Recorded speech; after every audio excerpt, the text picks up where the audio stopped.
Hello friends, स्वागत छ हजुरहरूलाई मेरो युट्युब च्यानलमा। र म आज धेरै टाइमपछि लामो टाइमपछि फेरि एउटा भिडियो लिएर आएको छु। घरतिरको व्यस्तता कामले गर्दा चाहिँ आज लङ टाइमपछि आएको छु यो भिडियोमा चाहिँ।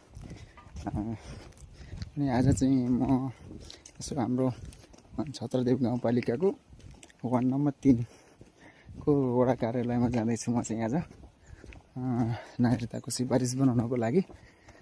अस्ति पनि गएको थिएँ र अस्ति चाहिँ हाम्रो काम बनेन, हामी अलि लेट गएका रहेछौँ 1 बजीतिर।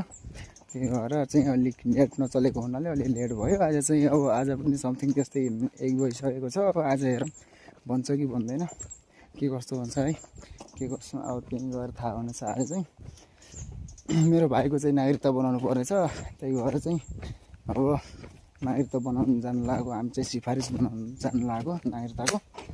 अब लास्टै टाढा छ, गाह्रो छ हिँड्न चाहिँ, यो गर्नेमा हिँड्नुपर्छ, त्यस्तै छ। अब आज चाहिँ बन्छ कि बन्दैन फाइनल्ली 2 दिन लाग्ने भयो, हिँड्दा 2 दिन भयो। अब त्यहाँ चाहिँ आज बुझ्नुपर्छ के कस्तो हुन्छ, के कस्तो छ हाम्रो वडा कार्यालयको, कतिको चाँडै बन्ने रहेछ, के गर्ने रहेछ सिस्टम हेर्नु पऱ्यो त्यहाँको पनि सबै होइन।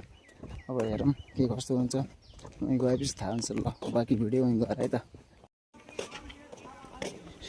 हामी चाहिँ फाइनली अब आइसकेका छौँ। यो चाहिँ दुन्द्रुक भन्ने ठाउँ हाम्रो बासबाटातिर। यतातिर चाहिँ खै कता जान्छ थाहा छैन यो बाटो चाहिँ। यो बाटो चाहिँ हाम्रो वडा कार्यालय जाने बाटो यो चाहिँ। अब यहाँबाट लगभग 3-4 मिनटमा चाहिँ गइन्छ यहाँबाट।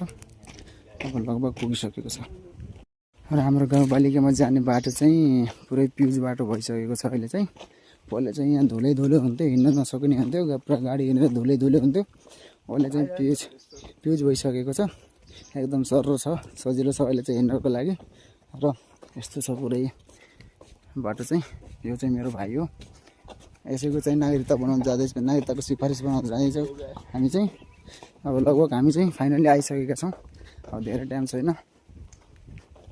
फाइनली अब हामी चाहिँ अब आइसक्यौँ। यो चाहिँ वडा कार्यालयको ब्याक साइड हो। यो घरहरू राम्रै छ। यो चाहिँ मन्दिर हो, यहाँ मन्दिर पनि रहेछ अगाडिपट्टि चाहिँ।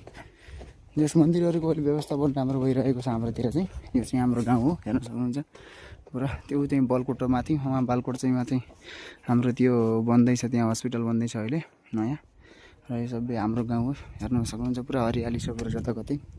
अब हाम्रो वडा कार्यालय चाहिँ यहाँबाट हाम्रो यहाँबाट गइन्छ यता। अब साजोट कहाँ गइन्छ, साजोटतिर भन्ने चाहिँ।